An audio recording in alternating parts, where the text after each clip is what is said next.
الحمد لله نستعينه ونستغفره ونعوذ بالله من شرور أنفسنا ومن سيئات أعمالنا من يهد الله فلا مضل له ومن يضلل فلا هادي له وأشهد أن لا إله إلا الله وحده لا شريك له وأشهد أن محمدا عبده ورسوله يا أيها الذين آمنوا اتقوا الله حق تقاته ولا تموتن إلا وأنتم مسلمون يا أيها الناس اتقوا ربكم الذي خلقكم من نفس واحدة وخلق منها زوجها وبث منهما رجالا كثيرا ونساء واتقوا الله الذي تساءلون به والأرحام إن الله كان عليكم رقيبا يا أيها الذين آمنوا اتقوا الله وقولوا قولا سديدا يصلح لكم أعمالكم ويغفر لكم ذنوبكم ومن يطع الله ورسوله فقد فاز فوزا عظيما أما بعد إن أصدق الحديث كتاب الله وأحسن الهدي هدي محمد صلى الله عليه وسلم وشر الأمور محدثاتها وكل محدثة بدعة وكل بدعة ضلالة وكل دلالة في النار. أعوذ بالله من الشيطان الرجيم من همزه ونفخه ونفثه. بسم الله الرحمن الرحيم. وأقيموا الصلاة وآتوا الزكاة واركعوا مع الراكعين. لائق تکریم سامعین مکرم، بزرگان دین، نوجوان ساتھیوں، آج 19 ذوالحج 1447 ہجری ہے اور یہ ہفتے کا سید الایام جمعہ المبارک کا دن ہے۔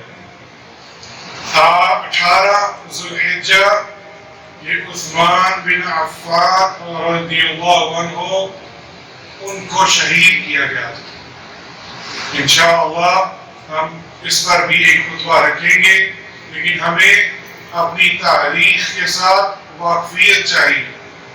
یہ کسی مقصد کے تحت میں یہ اسلامی تاریخ کی جو تاریخیں ہیں وہ بیان کرتا ہوں تاکہ ہمیں ایک تو اس کے ساتھ تعلق ہو کہ ہمارا دین اسلامی مہینوں کے ساتھ جڑا ہے، اور اس کے ساتھ ساتھ ہمیں یہ علم ہو کہ ان مہینوں میں یا ان ایام میں کیا کیا واقعات ہوئے ہیں۔ تو 18 ذوالحجہ کو عثمان بن عفان ذو النورین جو کہ آپ صلی اللہ علیہ وسلم کے داماد تھے، 2 بار ان کو شہید کیا گیا تھا۔ آج کے خطبے کے موضوع کے مطابق میں نے سورہ البقرہ کی ایک آیت آپ کے سامنے تلاوت کی ہے۔ نماز کی اہمیت، فضیلت اور چھوڑنے والے کا انجام۔ خطبے کا آغاز کرنے سے پہلے میں ایک اپنی طرف سے ریکویسٹ کرنا چاہوں گا، جو کچھ بھی آپ سنیں گے وہ اللہ اور اس کے رسول کی طرف سے ہے۔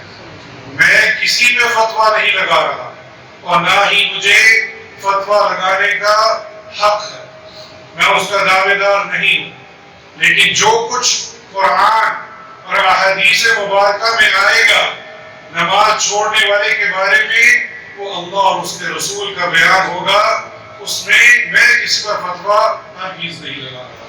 تو اس لیے شرح صدر کے ساتھ اس خطبے کو سنیے اور اپنے اندر جو کمی ہے اس کو دور کیجیے۔ نماز کی اہمیت، فضیلت کے بارے میں ہم سب جانتے ہیں، یہ ایک واحد عبادت ہے جو اللہ سبحانہ و تعالیٰ نے آپ صلی اللہ علیہ وسلم کو اپنے پاس بلا کر یہ تحفہ دیا تھا۔ ہم یہ تو مانتے ہیں کہ آپ کا معراج ہوا جسم اور روح کے ساتھ، لیکن وہاں جو کچھ آپ کو دیا گیا اس پر بھی ہمیں غور و فکر کرنی چاہیے اور اپنی نمازوں کی حفاظت کرنی چاہیے۔ سورہ البقرہ کی جو آیت میں نے آپ کے سامنے تلاوت کی، وَأَقِیمُوا الصَّلَاةَ، اور نماز کو قائم کرو۔ یہاں نماز پڑھنے کے لیے نہیں کہا گیا، قائم کرنے کے لیے کہا گیا، جس میں علماء کرام اور مفسرین فرماتے ہیں کہ تمام احکامات جو نماز کے ساتھ جڑے ہیں اس کے بارے میں علم ہونا ہم سب پر واجب ہے، فرض ہے، اور یہ حکم کا صیغہ ہے۔ ہمیں پتہ ہونا چاہیے کیا کیا شروط الصلاۃ ہے، شرائط ہے نماز کی، کیا کیا فرائض ہیں، کیا کیا سنن ہے، کب نماز ہماری باطل ہوتی ہے، صلاۃ المسبوق جو تاخیر سے آتے ہیں اس کے احکامات اور جتنے بھی ہیں اس کے بارے میں علم حاصل کرنا، اور یہ واجب ہے۔ قیامت کے دن پوچھا جائے گا ہمیں نماز کے بارے میں اور اس کے احکامات کے بارے میں، اور جب ایک انسان کو پتہ ہی نہ ہو کہ میں نے بسم اللہ پڑھ کر وضو کرنا ہے وہ کیا کرے گا؟ تو لہذا اقیم الصلاۃ، نماز کو قائم کرو، اس کے متعلق تمام علم اس کو حاصل کیجئے، وآتوا الزکاۃ، اور زکات دیجئے، وارکعوا مع الراکعین، اور رکوع کرنے والوں کے ساتھ رکوع کیجئے۔ مفسرین فرماتے ہیں اس سے مراد باجماعت ادا کرنے کے بارے میں۔ رکوع کہاں کیا جاتا ہے؟ جہاں مساجد ہوتی ہیں، اور ان کے ساتھ ہمیں رکوع کرنے کے لیے کہا گیا ہے۔ پھر ان الصلاۃ كانت على المؤمنین کتابا موقوتا، سورہ النساء کی 103 نمبر آیت۔ یہ اللہ سبحانہ و تعالیٰ نے یقیناً بے شک نماز مومنوں پر مقررہ وقت پر اس پر فرض کی ہے۔ اللہ اکبر۔ یہ بھی ہمارے مسلمانوں میں بڑی ہی غفلت ہے، جو اول وقت ہے اس پر نماز نہیں ادا کی جاتی۔ اللہ کے رسول صلی اللہ علیہ وسلم کی حدیث ہے، مجھے سب سے محبوب عمل نماز ہے، اور وہ بھی اول وقت پر۔ اور یہی اللہ سبحانہ و تعالیٰ نے سورہ النساء میں اس کا حکم دیا۔ اللہ سبحانہ و تعالیٰ کا سب سے بڑا حق توحید کا ہے، اشہد ان لا الہ الا اللہ، کہ ہم گواہی دیں نہیں کوئی معبود برحق اور سوائے اللہ سبحانہ و تعالیٰ۔ اور توحید کے بعد سب سے عظیم کام جو ہے وہ نماز ہے، اور یہ اسلام کے ارکان الصلاۃ میں سے ہے، یہ بنیاد ہے اسلام کی۔ پہلی توحید، پھر نماز، یہ دوسرا حکم ہے، دین کا ستون ہے، مومن اور کافر کے درمیان امتیازی نشان ہے۔ اللہ اکبر۔ قیامت کے دن سب سے پہلے نماز ہی کا حساب لیا جائے گا۔ اول یحاسب فی یوم القیامہ الصلاۃ، توحید کے بعد اگر اعمال میں کسی چیز کے بارے میں پوچھا جائے گا وہ نماز ہے، اور اسی کے بارے میں ہم غفلت کا شکار ہیں، اور اللہ سبحانہ و تعالیٰ ہمیں اس غفلت سے نکالے۔ اور اس کی فضیلت کے حوالے سے میں بیان کروں گا کہ نماز گناہوں کو دھو ڈالتی ہے۔ الترغیب والترہیب کے اندر یہ حدیث موجود ہے۔ عبداللہ ابن مسعود رضی اللہ عنہ اس کے راوی ہیں، اور شیخ ناصر الدین الالبانی رحمہ اللہ نے اس کی سند کو حسن صحیح قرار دیا ہے۔ اللہ کے رسول صلی اللہ علیہ وسلم کیا فرماتے ہیں؟ تحترقون تحترقون فإذا صلیتم الصبح غسلتها۔ غور کیجئے، تحترقون، یہ حریق سے لفظ نکلا ہے، یعنی جلا دینا، آگ جو جلاتی ہے۔ کہ اللہ کے رسول صلی اللہ علیہ وسلم کیا فرما رہے ہیں؟ تحترقون تحترقون، تم گناہوں کی وجہ سے جل رہے ہوتے ہو، یہ اللہ کے رسول صلی اللہ علیہ وسلم فرما رہے ہیں۔ اور پھر کیا فرمایا؟ فَإِذَا صَلَّيْتُمُ الصُّبْحَ غَسَلَتْهَا، جب وہ فجر کی نماز پڑھ لیتا ہے تو اس کے گناہوں کو دھو دیا جاتا ہے۔ اللہ اکبر۔ یعنی جو گناہوں کی وجہ سے جل رہا تھا تو وہ فجر کی نماز پڑھتا ہے تو اس کی جلن کو مٹا دیا جاتا ہے اور اس کے گناہوں کو دھو دیا جاتا ہے۔ پھر اللہ کے رسول صلی اللہ علیہ وسلم نے فرمایا ثم تحترقون فإذا صليتم الظهر غسلتها، پھر تم گناہوں میں جلنا شروع ہو جاتے ہو، پھر تم گناہ کرنا شروع ہو جاتے ہو، حتیٰ کہ تم ظہر کی نماز پڑھ لیتے ہو اور اس کی نماز پڑھنے کی وجہ سے تمہارے گناہوں کو دھو دیا جاتا ہے۔ پھر اللہ کے رسول نے فرمایا ثم تحترقون اللہ اکبر، ایک ایک نماز کا ذکر ہو رہا ہے۔ اللہ کے رسول ایک بار بھی فرما سکتے تھے صلی اللہ علیہ وسلم، لیکن آپ کی حکمت ایک ایک نماز کے بعد وہ بتا رہے ہیں آپ کی حالت کیا ہوتی ہے۔ ثم تحترقون فإذا صليتم العصر غسلتها، تم پھر گناہوں میں ڈوب جاتے ہو، جلنا شروع ہو جاتے ہو۔ جب تک تم عصر کی نماز پڑھ لیتے ہو تو اللہ سبحانہ و تعالیٰ تمہاری اس جلن کو دور کر دیتا ہے، تمہارے گناہوں کو دھو ڈالتا ہے۔ ثم تحترقون فإذا صليتم المغرب غسلتها، پھر تم گناہوں میں ڈوب جاتے ہو، گناہ کرنا شروع ہو جاتے ہو، جل جاتے ہو، حتیٰ کہ تم مغرب پڑھ لیتے ہو تو اللہ سبحانہ و تعالیٰ تمہاری جلن کو مٹا دیتا ہے، تمہارے گناہوں کو دھو ڈالتا ہے۔ ثم تحترقون فإذا صليتم العشاء غسلتها، پھر تم گناہ کرنا شروع ہو جاتے ہو اور جلنا شروع ہو جاتے ہو، حتیٰ کہ تم صلاۃ العشاء، عشاء کی نماز پڑھ لیتے ہو اور اللہ سبحانہ و تعالیٰ تمہارے گناہوں کو دھو ڈالتا ہے۔ کیا فرمایا آخر میں ثم تنامون فلا يكتب عليكم حتى تستيقظوا او كما قال صلی اللہ علیہ وسلم، پھر گناہوں سے پاک ہو کر تم سو جاتے ہو، اٹھنے تک تمہارے کھاتے میں کوئی گناہ نہیں ہوتا۔ اللہ اکبر، غور کیجیے، جو لوگ نماز نہیں پڑھتے وہ اپنے گناہوں کو کیسے دھوئیں گے، کیسے اپنی اس جلن کو مٹائیں گے؟ جو بے نمازی ہیں ان کو اس حدیث پر غور کر لینا چاہیے، اور جو کاہل اور سستی کرتے ہیں ان کو بھی اس پر غور کر لینا چاہیے۔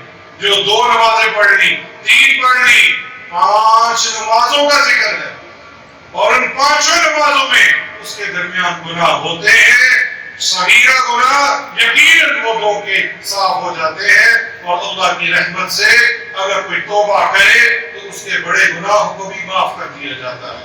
باجماعت نماز، اس کا ثواب فرشتوں کی نماز کے لیے دعا ہے۔ اللہ اکبر۔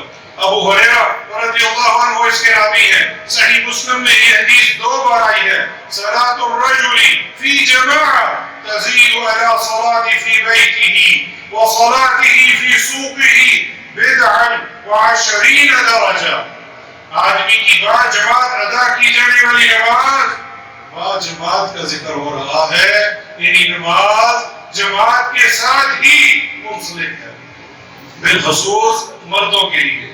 آدمی کی با جماعت ادا کی گئی نماز اس کے گھر میں یا بازار میں پڑھی ہوئی نماز کی نسبت 20 سے زیادہ درجے بڑھ رہے ہوتے ہیں۔ وَذَلِكَ أَنَّ أَحَدَهُمْ إِذَا تَوَضَّأَ فَأَحْسَنَ الْوُضُوءَ ثُمَّ أَتَى الْمَسْجِدَ لَا يَنْهَزُهُ إِلَّا الصَّلَاةُ لَا يُرِيدُ إِلَّا الصَّلَاةَ فَلَمْ يَحْدُ خُطْوَةً إِلَّا رُفِعَ لَهُ بِهَا دَرَجَةٌ وَخُطَّ عَنْهُ بِهَا خَطِيئَةٌ، اور اچھی طرح وضو کرتا ہے جو آپ صلی اللہ علیہ وسلم کے طریقے کے مطابق ہو، پھر مسجد آتا ہے، اسے نماز ہی نے اٹھایا ہے اور نماز کے علاوہ کچھ نہیں چاہتا، تو وہ کوئی قدم نہیں اٹھاتا مگر اس کے سبب اس کا ایک درجہ بلند کر دیا جاتا ہے اور اس کا ایک گناہ مٹا دیا جاتا ہے۔ یہ بھی نماز کے لیے آ رہا ہے، اس کے درجات ہر قدم پر بڑھ رہے ہیں، اس کے گناہ مٹ رہے ہیں۔ یہ باجماعت نماز ادا کریں گے تو یہ ثواب کے مستحق ہوں گے۔ حتی یدخل المسجد، یہاں تک کہ وہ مسجد میں داخل ہو جاتا ہے۔ فَإِذَا دَخَلَ الْمَسْجِدَ كان في الصلاة ما كانت الصلاة هي تحبسه والملائكة يصلون على أحدكم ما دام في مجلسه الذي صلى فيه يقولون اللهم ارحمه اللهم اغفر له اللهم تب عليه ما لم يحدث به. جہاں تک وہ مسجد میں جب داخل ہوتا ہے، پھر مسجد میں داخل ہو جانے کے بعد جب تک نماز میں رکے رہتا ہے، اس کے انتظار میں رہتا ہے، اللہ سبحانہ و تعالیٰ اس کا مسجد میں باجماعت نماز کے انتظار میں بیٹھے رہنا، اللہ نے اس کے ہاں لکھ دیا ہے یہ جماعت کا ہی ثواب ملے گا اور اس کے انتظار میں اسی کا شمار ہوگا. اور تم میں سے اگر کوئی شخص جب تک باجماعت ادا کرنے کے بعد وہیں بیٹھا رہے، والعیاذ باللہ من ذالک، یہ تو ہمارے ہاں رواج ہی نہیں ہے. اٹھ کے چلے جانا، 1 منٹ 2 منٹ بہت مشکل بیٹھے جاتا ہے. اللہ کے رسول صلی اللہ علیہ وسلم فرما رہے ہیں کہ وہ باجماعت نماز ادا کرے اور وہیں بیٹھا رہے تو فرشتے اس کے حق میں دعا کرتے ہیں. اللہ اکبر. تو اسے کہتے ہیں اے اللہ اس پر رحم فرما، اس کی مغفرت فرما، اس کی توبہ کو قبول فرما. علماء کرام فرماتے ہیں جو گناہوں میں ڈوبا ہے، اور ہم سب گناہوں میں ڈوبے ہیں اور ہم چاہتے ہیں کہ اپنے گناہ معاف کر لیں یا اللہ سے معافی مانگ لیں، وہ فرض نماز ادا کرنے کے بعد وہیں بیٹھا رہے، فرشتوں کی دعا سے اپنے گناہوں کو مٹا لے. اس پر رحم بھی کیا جائے گا. رحم سے مراد اللہ کی رحمت کے بغیر آپ جنت میں داخل نہیں ہو سکتے. اس کی مغفرت ہوگی، پچھلے سارے گناہ معاف کر دیے جائیں گے، اس کی توبہ کو قبول کیا جائے گا جب تک وہ اسی جگہ پر کسی کو تکلیف نہ پہنچائے اور جب تک اس جگہ میں بے وضو نہ ہو جائے. یہ صحیح مسلم کی روایت ہے. اللہ سبحانہ و تعالی ہمیں باجماعت نماز پڑھنے اور جلدی آنے اور وہیں بیٹھ کر اللہ کا ذکر کرنے کی توفیق عطا فرمائے. صحیح مسلم میں ایک اور روایت ہے، عبداللہ بن عمر رضی اللہ عنہما اس حدیث کے راوی ہیں، صلاۃ الجماعہ افضل من صلاۃ الفرد ب27 درجہ، کہ اللہ کے رسول صلی اللہ علیہ وسلم نے فرمایا باجماعت نماز پڑھنا اکیلے کی نماز سے 27 درجے افضل ہے. اللہ اکبر. جب ہم تجارت کرتے ہیں تو ہم زیادہ نفع جا مل رہا ہو، جہاں ہمیں زیادہ منافع ہو رہا ہو اس کی طرف جاتے ہیں. لیکن عبادت میں گھر میں ہی پڑھ لو، وقت ملا اس وقت پڑھ لو. اس روایت کے اندر باجماعت نماز کی فضیلت 25 درجے زیادہ ہو جاتی ہے. دوسری روایت میں 27 درجے نماز کی اس کا درجہ مل جاتا ہے. 25 کا بھی ذکر آیا ہے اور 27 کا بھی.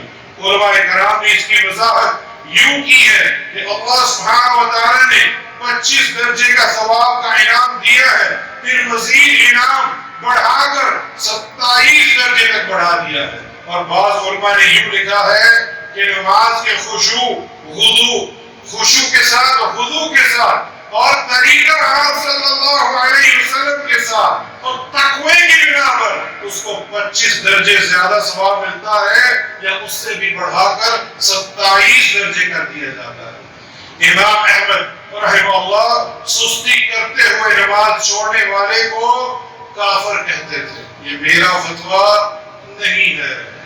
امام احمد رحمہ اللہ یہ فرماتے ہیں جو نماز پڑھنے کے بارے میں نہیں، سستی کرتا ہے، سستی کر کے ایک نماز پڑھ لی، 2 پڑھ لی، 3 پڑھ لی، ایسے شخص کو وہ کافر کہتے تھے.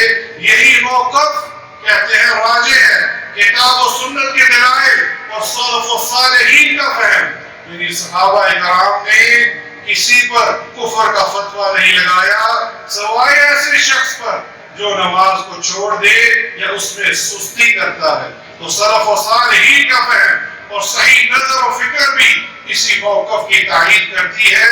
اس کے لیے جو امام احمد نے یہ قول فرمایا ہے زاد المستقنع کے اندر اس کی شرح میں موجود ہے. اور یہ موقف این کتاب و سنت کے نصوص کے مطابق. کیا دلیل ہے؟ سورہ توبہ کے اندر اللہ سبحانہ و تعالیٰ نے فرمایا فَإِن تَابُوا وَأَقَامُوا الصَّلَاةَ وَآتُوا الزَّكَاةَ فَإِخْوَانُكُمْ فِي الدِّينِ. اللہ اکبر. جو توبہ کر لے، نماز قائم کرے اور زکوٰۃ ادا کرے، وہ تمہارے اصلی بھائی ہیں. یہ آیت دلیل ہے.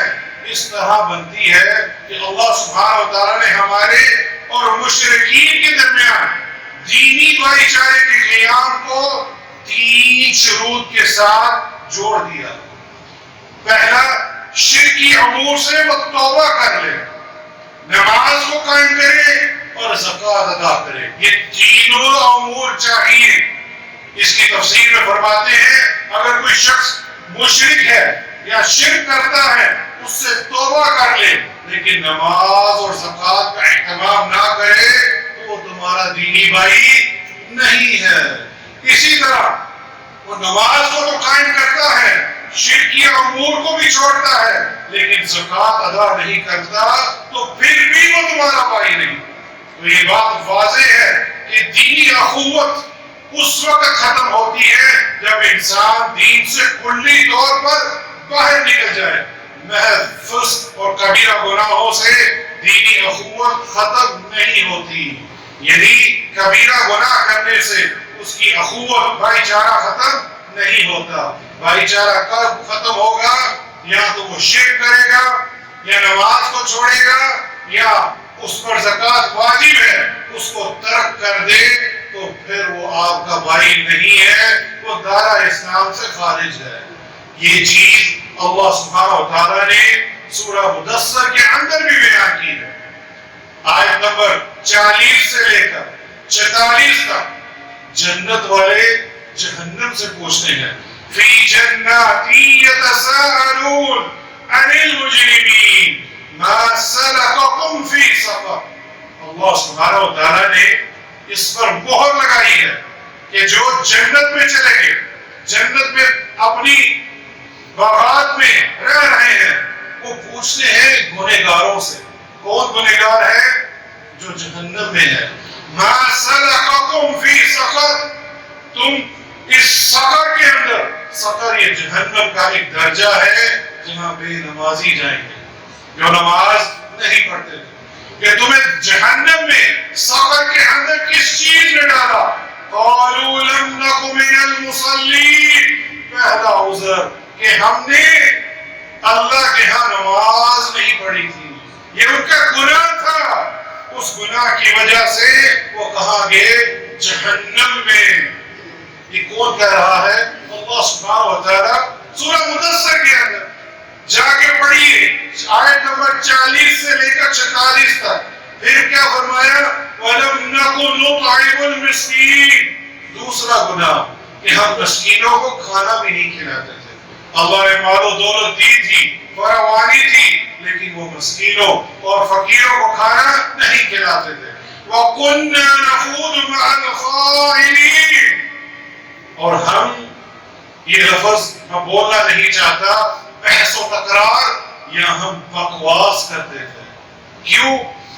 ایک شخص اس کے سامنے حق واضح ہو گیا، اس کے سامنے حدیث آ گئی، یہ اللہ کے رسول نے فرمایا ہے صلی اللہ علیہ وسلم، اس کے بعد بھی وہ بحث و تکرار کرے، اس کے اوپر بکواس کرے، یہ قطعاً جائز نہیں. اگر وہ کرتا ہے وہ جہنم میں جائے گا، یہ اللہ سبحانہ و تعالیٰ نے فرمایا ہے.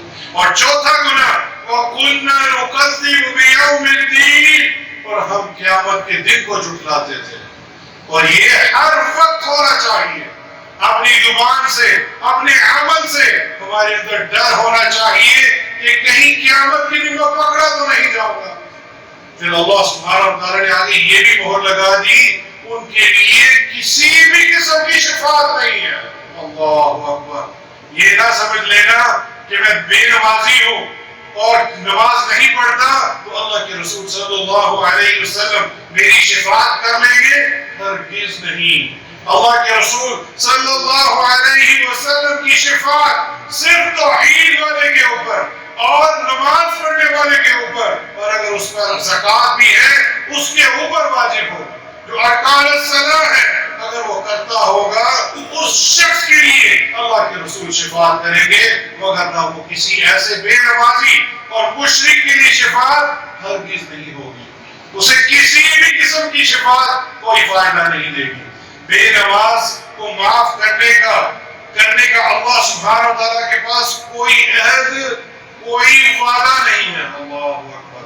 سورہ نبی داؤد کے اندر صحیح سند کے ساتھ یہ روایت موجود ہے کہ 5 نمازیں ہیں جو اللہ نے بندوں پر فرض کی ہیں، جس نے انہیں ادا کیا اور اس کا حق ہلکا سمجھتے ہیں اور ان میں سے کچھ ضائع نہیں کیا، تو ایسے شخص کے لیے اللہ سبحانہ وتعالیٰ کے ذمہ ہے، عہد ہے کہ وہ اس کو جنت میں داخل کرے. اللہ اکبر. ہم اللہ کو زور زبردستی کر سکتے ہیں؟ نہیں کر سکتے. اللہ نے خود اپنے اوپر یہ عہد لیا ہے کہ تم شرک مت کرنا اور 5 وقت نماز پڑھنا، میں تمہیں جنت میں داخل کروں گا. اور جس نے ان کو ادا نہیں کیا، مشرک بھی رہا، نماز بھی نہ پڑھی، تو ایسے شخص کے لیے اللہ کے ہاں کوئی عہد نہیں ہے، کوئی وعدہ نہیں ہے، چاہے تو اسے عذاب دے اور چاہے تو اسے جنت میں ڈال دے. اب اندازہ کر لیجئے کہ کوئی عہد اس کے حق میں نہیں ہے. اللہ نے بے نمازی کے اوپر کوئی وعدہ نہیں کیا ہے. نبی کریم صلی اللہ علیہ وسلم نے اپنی وفات سے بالکل پہلے نماز کی تعین فرمائی. ابن ماجہ کے اندر صحیح سند کے ساتھ موجود ہے، اور اس کے راوی بھی کون ہے؟ علی بن ابی طالب، چوتھے خلیفہ رضی اللہ عنہ. كان آخر كلام النبي صلى الله عليه وسلم الصلاة وما ملكت بيمينكم وما ملكت إيمانكم أو كما قال صلى الله عليه وسلم.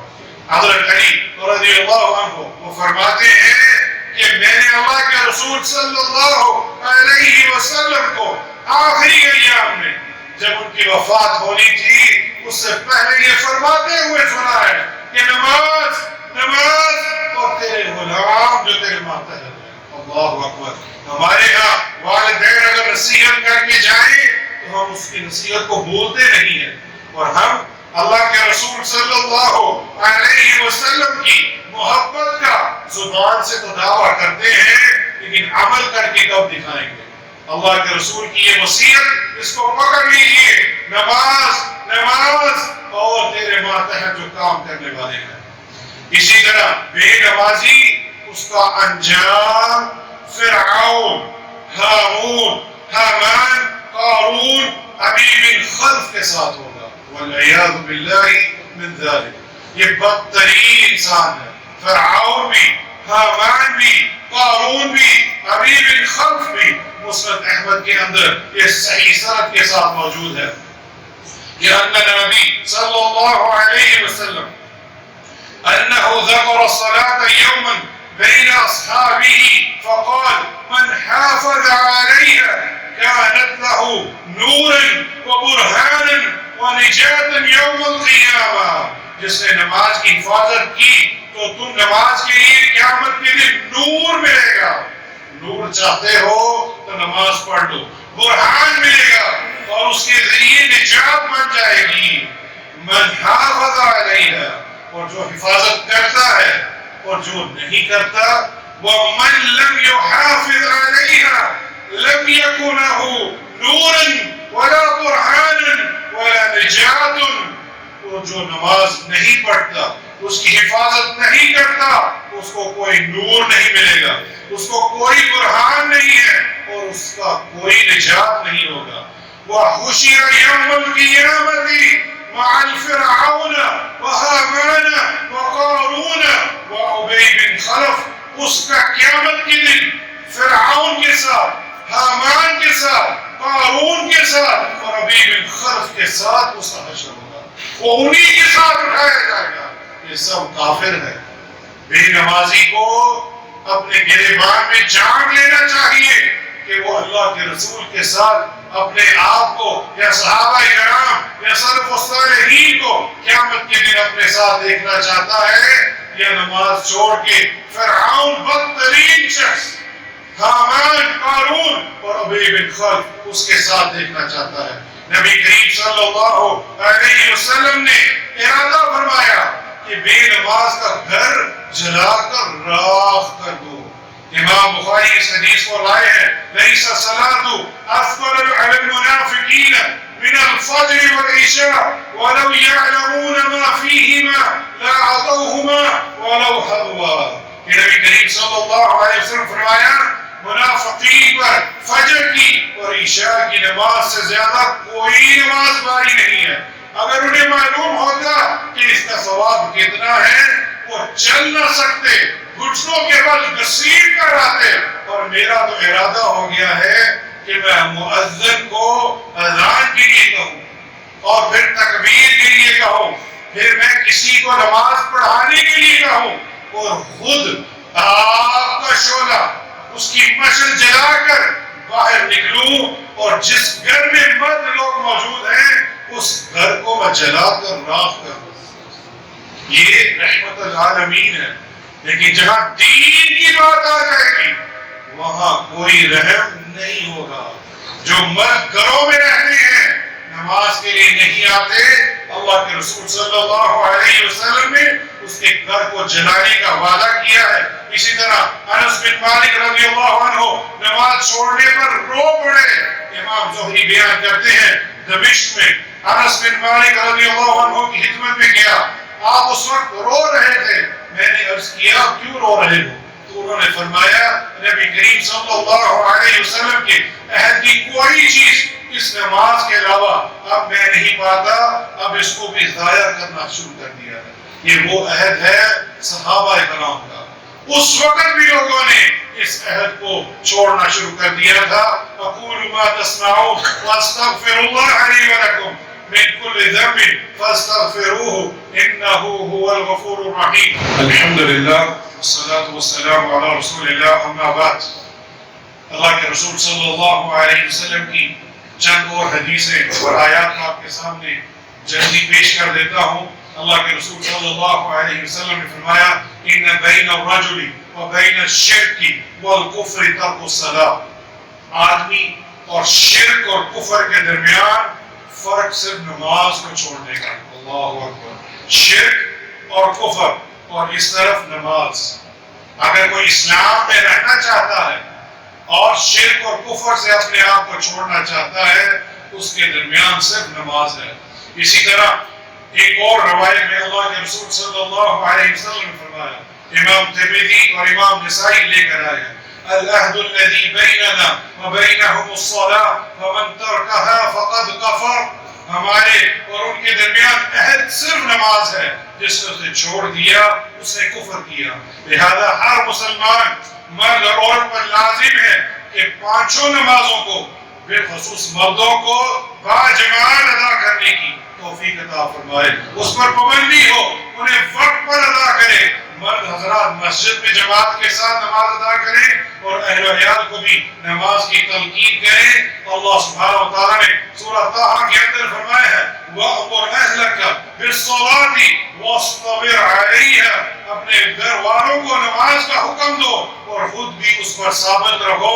اسی طرح اللہ کے رسول صلی اللہ علیہ وسلم نے یہ آیت پڑھی فَخَلَفَ مِن بَعْدِهِمْ خَلْفٌ أَضَاعُوا الصَّلَاةَ وَاتَّبَعُوا الشَّهَوَاتِ فَسَوْفَ يَلْقَوْنَ غَيًّا۔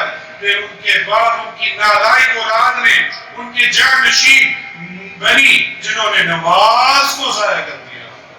یہ وہ اولاد ہے جو نماز پر قائم نہیں رہی، اپنی خواہشات کے پیچھے لگ گئے اور ان قریب گمراہی کے انجام سے وہ دوچار ہوں گے۔ اللہ سبحانہ و تعالیٰ سب سے پہلے مجھے اور پھر آپ کو 5 وقت نمازی بنائے۔